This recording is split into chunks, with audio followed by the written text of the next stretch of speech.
Most associations have an education catalog, but very few have a defined strategy. There's a huge difference, and it's going to cost you. Adding courses isn't the same thing as serving your market.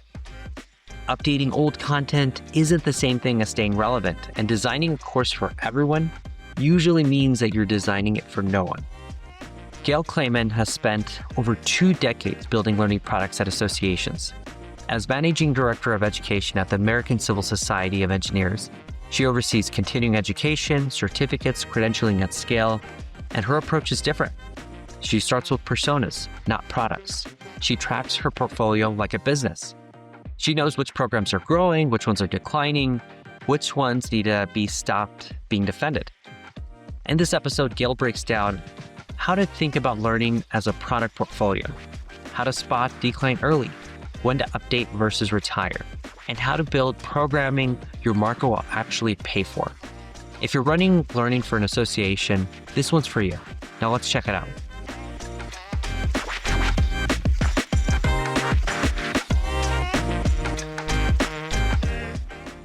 Hi everybody, Erick Prospero here, and we're with the Microlearning Lab today discussing designing market-aligned learning products specifically for associations. I'm very excited about our guest today, Gayle Claman. She has over 2 decades of experience working with associations from products to programs, and we have an awesome agenda assigned forward. So Gayle, can you tell us a little more about yourself? Yeah, thanks Erick for inviting me on. Happy to chat with you today. And I am currently the Managing Director of Education and Credentialing at the American Society of Civil Engineers. So we have a wide variety of continuing education programming, live and on-demand certificate programs. And then we also have a certification arm with a variety of specialty certifications for civil engineers. So yeah, that has been my primary focus in my over 2 decades working with associations, but I've also worked with a wide variety of other products as well, such as journals and books and grants and awards and leadership and mentorship programs as well. Wonderful. The topic today is specifically on product alignment, and I want to start this conversation off by talking about how should learning organizations think about supporting professionals across the entire journey, rather just than offering a course here or there, or more of like a sporadic venture? Yeah, I think this is a definite hot topic right now, and that more and more professional membership associations are thinking about organizing, their formal and informal learning projects and their engagement opportunities in a more cohesive way. Some organizations obviously, further ahead than others on that. And that can be sort of from a career span perspective. It could be from technical or functional area roles. I think just depending on the nature of your particular membership and profession that you're serving. An example on this from ASCE is that we've recently launched an early career professional skills certificate program, such topics as communications and teamwork and leadership fundamentals. And this is, I don't know if it's completely unprecedented, but a market, very early career right out of school that we haven't served well with formal continuing education programming before now. We've mostly focused on like kind of the mid-career technical training. So, that's one area that we're working on. And we're also working on some infographics that explain our different types of offerings and engagement pathways. So, back to your question and kind of thinking about if there's organizations that haven't really started down that path yet. I would say start by identifying your priority target audiences, right? And, map out what you already have for them, what that, their needs are that you haven't met, and that can help you start to kind of frame out what does that engagement pathway, formal and informal and networking type of opportunities look like? Yeah, that makes perfect sense. And I know it's important to consider building out this career-long ecosystem from a product standpoint, right? At least you have more offerings, a larger audience. But I'm kind of curious, how do you prioritize certain demographics, right? I know from your experience, you guys had an existing customer base that worked well for you, but what made you think of reaching out to this younger, newer demographic? Right. I think I mean, eventually things may change, but at this point in time, as far into the future as I can see, sort of the technical training will continue to be the bread and butter. And often that's for engineers who are already established in their roles, right? And they're looking to, stay current, kind of thing. But the organization has put an emphasis on identifying our priority personas, key market segments that, we want to engage more fully in the organization. And one of those was early career. They was really the marketing and communications team, right? Our web team, and built out an updated set of personas as we were going into a new web development, like maybe 5 years ago.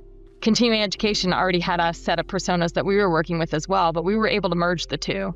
And then as our board actually selected which personas they wanted, for this strategic plan cycle, for us to particularly focus on, then we were able to sort of pull out those and say, okay, now we need to kind of be taking a look at filling in some of the gaps in the programming here. So that's really, it's sort of like taking the overall umbrellas organization's current priorities and then trying to integrate that into each product line area's offerings.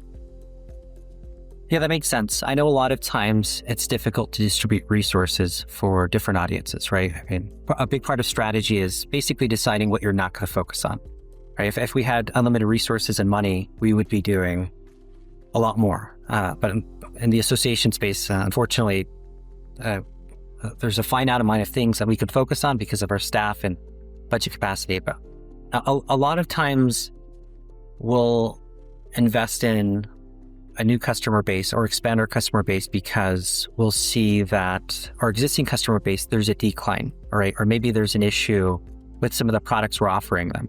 So what do you think are early signals that a learning product or a program is starting to decline? And how do you think learning teams should respond to that? Well, I mean, first there's the obvious, right? Your participation, your enrollment. Not every learning program at every association is specifically focused on revenue.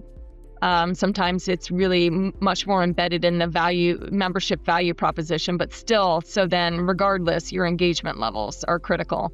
But then if you are like ASCE continuing education is also a revenue center, then you're going to look at that pretty closely as well.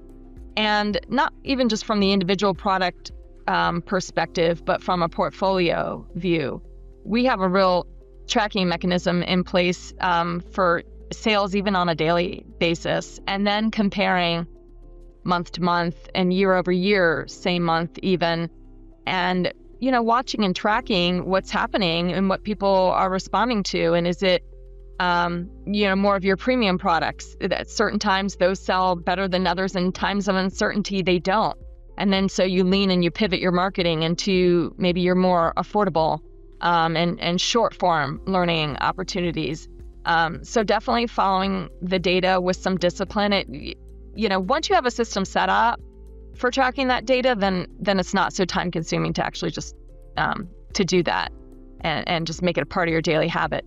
But the other thing that we've done to sort of take a look at that question of where do we invest and where do we maybe need to stop investing is looking at the product life cycle as well.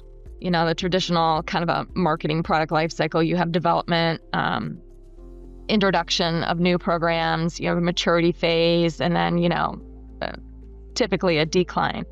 And so I think looking at that and seeing that distribution, are most of your products in a decline, you've got to then really take a look at pivoting some of your team's energy and resources into finding, starting to introduce and test some products. So I think it's a variety of tools that we use to kind of keep an eye on where we need to emphasize. Definitely. And I guess it is kind of easy to notice a drop in sales, right? Or a pullback.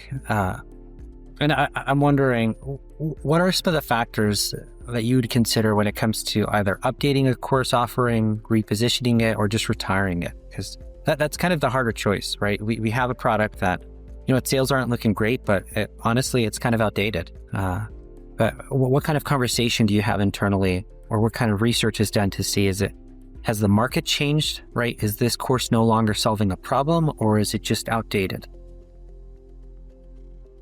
Yeah.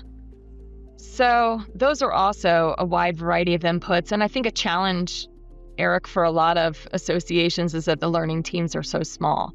I'm in a really good, probably envious for a number of associations situation where I have a dozen, team members that we can work on those questions together, and that we can pull from a variety of resources. So we have multiple perspectives and different team members who are responsible for tracking different types of data points, right? So then you're able to sort of have a conversation that looks at a reasonably big picture. And I think that's where, if you are a sole learning team owner, or maybe you have 2 or 3 people or something like that, then a really good partnership with your marketing and communications team also, and your membership team, who collect different kinds of data than you do, is going to be critical.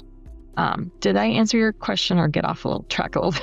No, yeah, that makes perfect sense. And I know a lot of times it's kind of difficult, especially considering this as the team. Well, 12 people, that's good for you guys. I mean, I remember our learning team had 6, and 2 of those guys were within the realm of online training, right? So we were tiny. And I know it's always kind of difficult to do this long form analysis, right? Or to even be auditing courses after the fact, to treat every single course as an individual product to see, are they having the right impact in the market, or is it actually doing its job in terms of solving a problem for our learners? So it is a bit tricky. But I know when it comes to a course or a product not performing well, a lot of times we're thinking, you know what, we're internal focused when it should be maybe focused on the market. Like maybe there's more competitive offerings in this space. Unfortunately, there's a lot more larger institutions putting out content out there, and a lot of times it's free. So yes, what have you learned about how professionals actually decide to pay for learning and how they decide to make that choice? Like what is their process, and what has been your experience with this? Yeah. My experience has been, the overall answer to that question has definitely changed over time, because like you said, the market competition and commoditization of education is huge compared to, a decade ago, right? That we were both landscapes we were working in, and certainly 2 decades ago,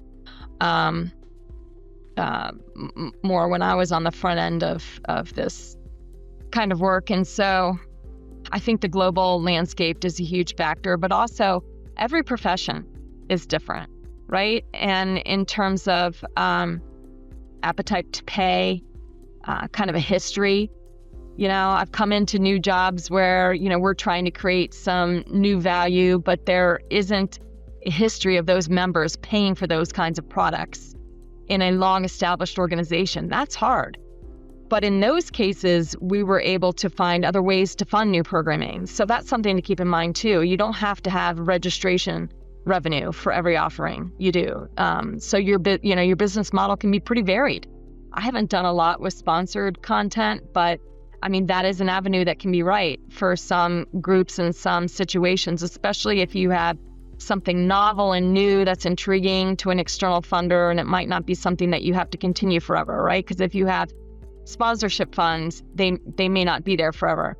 But where we've had some luck in a previous organization was working through our foundation arm to get endowment funding for some new programming. Then that provides you long-term steady funding to stand up and support some programs without having to charge registration, or being able to do a combination of both. Look, like, I know this market will bear this modest registration fee, but it's not going to cover our total costs. But we can also combine that with some endowment funds. And so there's different ways to make it work. And then you can do formal pricing studies as well, which we've done some.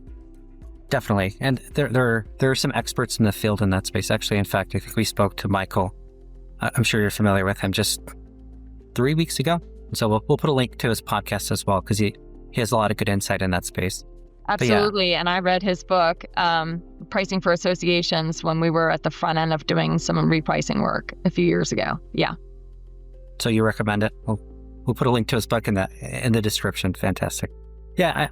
It's a tricky market because, again, there's just a ton of competition out there, right? Any practitioner or consultant with a camera and an LMS, and again, LMSs used to be this very expensive tool that you had to invest a lot of money. In fact, even for associations, it's still kind of an expensive tool. The fixed costs for associations are relatively high, but it just takes a knowledgeable consultant to find one of these more cost-effective LMSs and to be hyper-focused on a problem in this space to create some competition.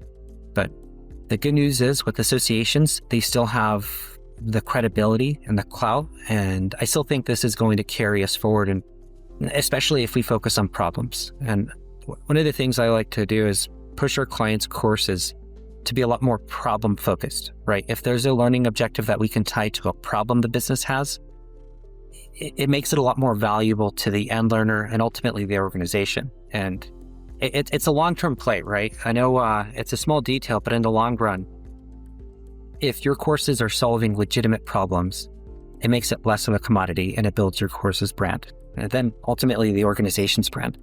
To that, I know a lot of organizations design courses thinking maybe it's one of two ways, right? They're either thinking one course at a time, or they're thinking, hey, it's been 5-10 years since we updated this content. We should just update it again.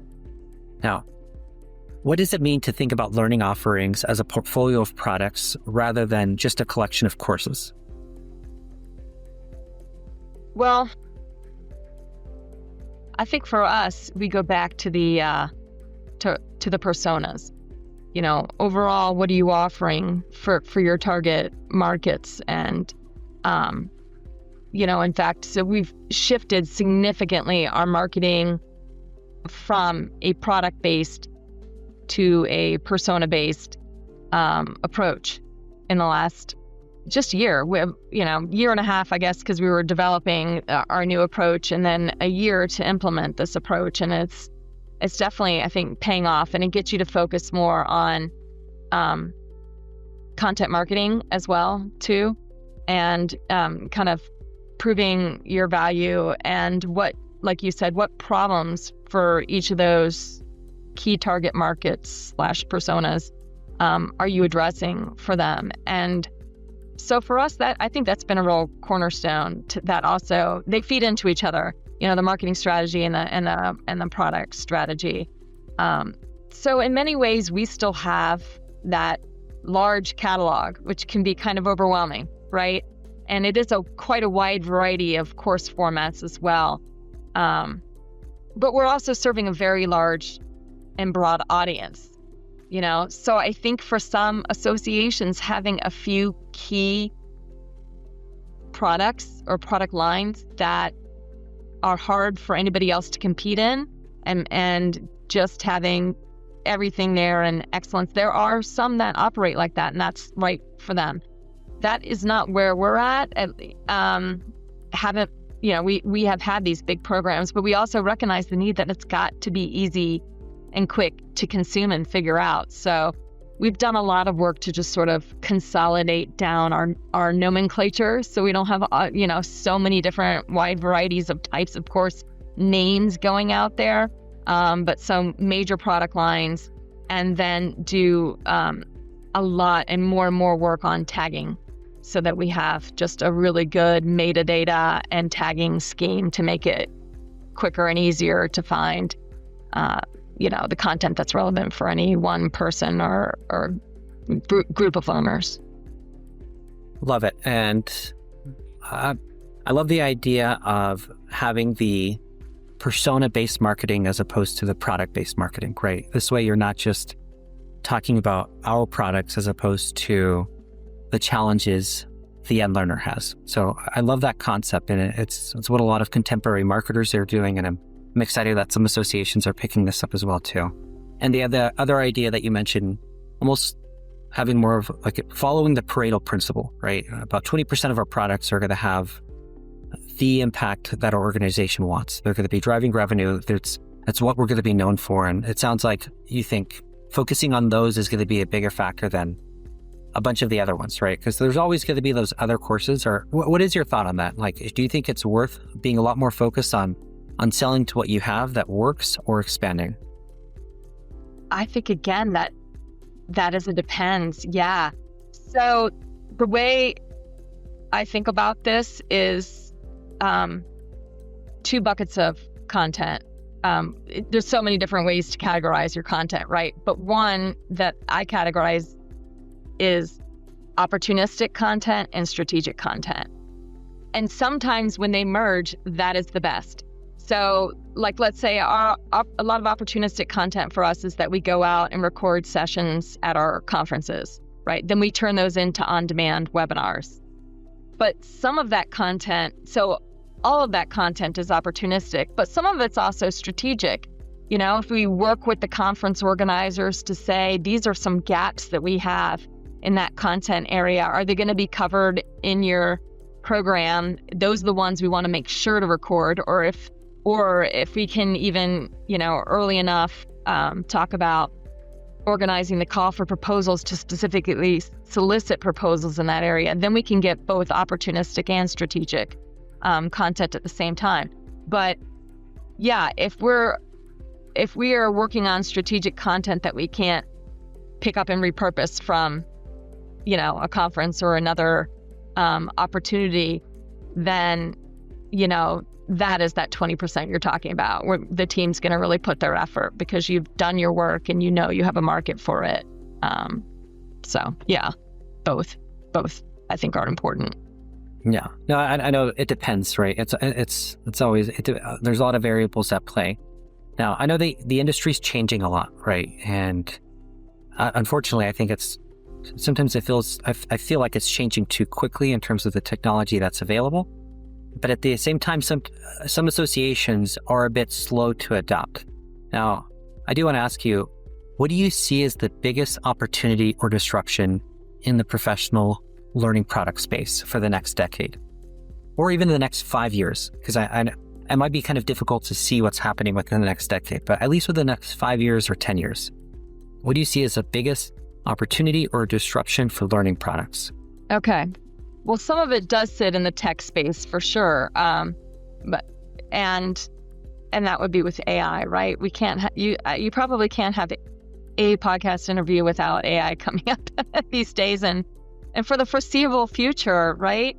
So, we're definitely all things AI right now is one of those areas. Whether part of it is what topics related to AI do we need to cover, in our programming for the profession we're serving? What tools do we need to be using? What tools can make our learning, in developing, right, and delivering? What tools can we use to make the learning experience better for the learner? And governance and ethics and all of it. So my team has taken the approach. I'd say so far we're stepping our way in, but I can see in the coming year or so, we need to start diving in, right? And so one of the things that we're doing is that we've got a tracking spreadsheet that I set up, and each team member who is exploring or playing with any AI tools, then, they put their name in and then what tools they're experimenting with right now. And I have the team kind of update that periodically. We look at it, and then we do some use case sharing in our meetings as well. And so, a lot of it relates to prompting and that kind of thing to support workflow and efficiencies. And some of the other use cases that I think are very common out there, using transcripts to get your first draft of a knowledge check, because all of our training content needs to have assessments associated with it. And then also the tools that we're using. So we use the Articulate suite, right? And we are definitely using Rise for some of our course builds. And so now there's implementing more AI in that tool. So, definitely that's a disruption that, that everybody's having to I think need to tune into. I've not made it mandatory for everyone right now, but I'm just highly encouraging. But I think it's going to come to that stage, and probably sooner than later, that we all need to be on board. That's the first of three that come to mind. Another one is just the messy credentialing ecosystem that we're in, and I'm seeing pop up, you log into LinkedIn and someone's earned something, a micro-credential, a certificate, a certification or something. And a lot of times what somebody might list as having earned a certification to me is a certificate program. Like and what is even a definition of micro-credential? I would say that the credentialing world has not settled out on that at all. So that's something that I'm closely watching. And what we're just doing on our end is working to be really clear about the terminology that we are using in our programming and what it means. And that's why I think I alluded to some infographics earlier. And, we're developing those. Licensing is common in engineering, right? And so we've got an infographic that we're getting ready to release that talks about licensing versus certificate programs and certification, which ASCE offers both of those. And what is the difference among, the three of those? But there's a lot of organizations that are actively working on this issue because the skills first workforce movement is really starting to take off, and this relates to that. And so I think this will start to settle itself out in the next few years, and I'm definitely following along with that. Then I guess the third area is, just how to manage disruptions in itself, having a strategy for disruption. Disruption is a disruption that has to have a plan. So like we talked about earlier on, following your data, that is helping us to manage through disruption because we're watching what's happening and then being able to be nimble, and I can answer questions about our strategy and why we're doing what we're doing. For example, some people might think like, why don't you just do a few big, excellent, highly attended programs a year? And that's a strategy. But in a very disruptive market, if one of those were to bomb, we're not going to make our budget for the year, And so we have a really robust program of ongoing live, almost all virtual, a little bit in hybrid, and on-demand programming. And we are able to sort of, adjust on the fly marketing and also adding in new programming during a fiscal year because of the way we've structured our program. Yeah, that makes sense. And I like the idea of having a robust product portfolio just to hedge against like putting all your eggs in one basket, right? It works for us. We have the, fortune of being able to do that. I mean, I already inherited when I came to the job in 2019, a really robust portfolio. We've had to do a lot of changes because of the changes we've seen in the market to it, but it was a foundation to work from, for sure. Love it. And I love the idea of the AI tracker, right? At the very least, you're starting to lean in. And again, we're a big fan of it. We jumped in feet first, right? We created, the first thing we did was create some form of competency, right? What are we trying to do around this space? What are the tools out there? What are the platforms out there? And then once we had some competency, and the reason I'm saying this too is because 2 years ago, nobody knew about AI, right? Even the experts today are experts, quote unquote experts, because the ones that we think of, but they really started leaning into this for about 2 years. But once we had competency, we were able to create at least structured policies to protect us, because if you didn't, it just turns it into a huge liability, right? We're in the media space, right? We create a lot of dynamic media online, right? So our biases are definitely in that space, but there's a lot of risk that could happen with IP or creating content or visuals. So I realized relatively quickly, okay, look, we need to put some control on this, because we have most of our team, and I don't mean to generalize, but we have a lot of millennials and even a lot of Gen Z, right? it was very easy for them to just, very comfortable. okay, let's do it. Yeah, let's just do it. This is what we're doing. This is a new world. And without a doubt, they just started using things. So we're kind of like, hey guys, hold on. Like there's, I love the enthusiasm, but we need a structured process. And then as soon as we had that governance, we started creating essentially monthly tests. So now we're budgeting for this. We spend a lot of money, about 40 to 100 hours a month producing content, just testing, right?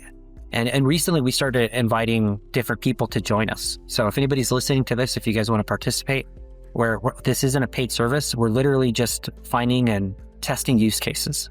Just because with content, it varies, right? And I think there's already a case for using LLMs for script generation, instructional design, right?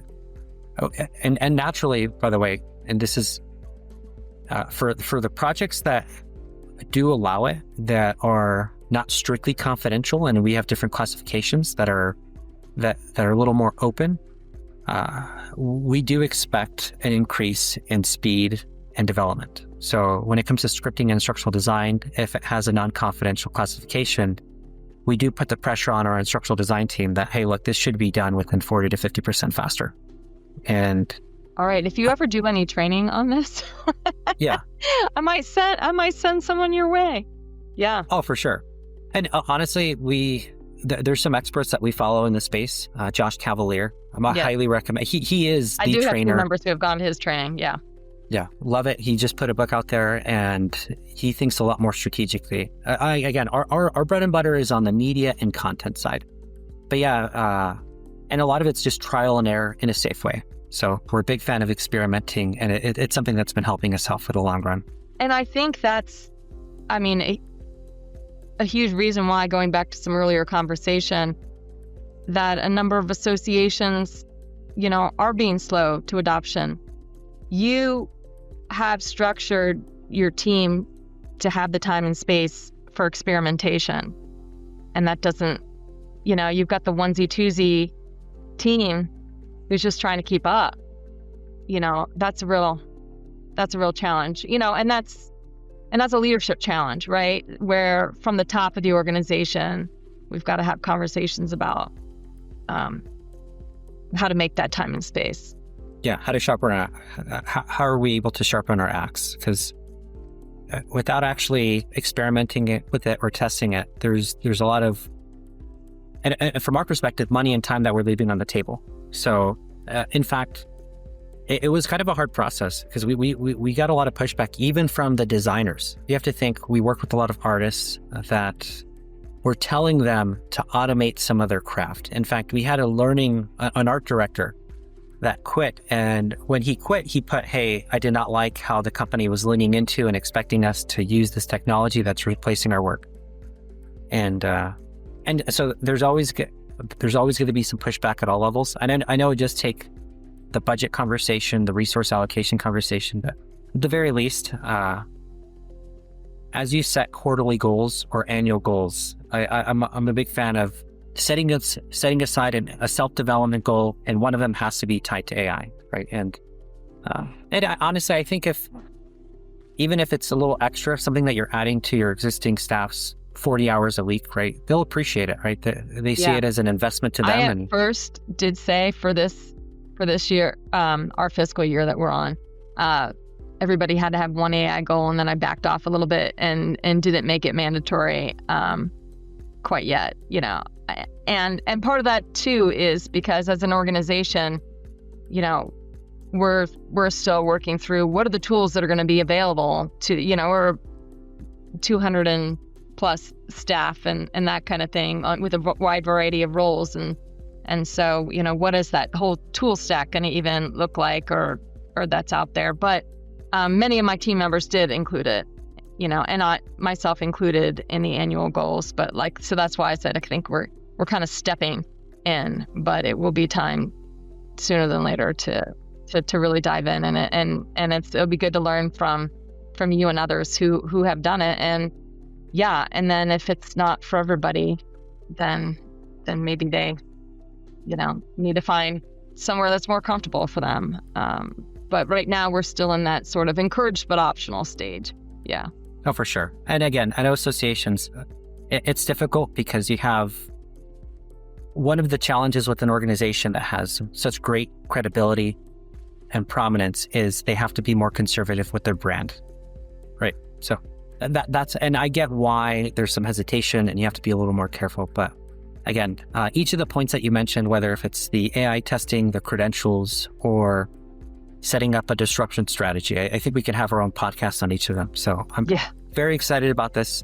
And it's been an honor to have one of the leading product strategist specialists, at least in the association space, on the call. So Gayle, what is a good way for people to reach you?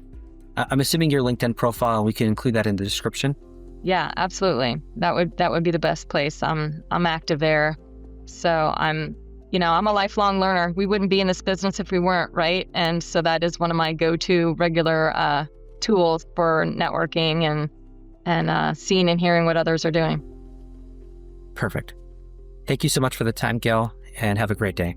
Okay, thanks. Want to learn more about microlearning best practices? We've got you covered. Check out the video cards for more related content. Don't forget to subscribe for weekly tips and explore the description for a curated list of resources to continue your e-learning journey.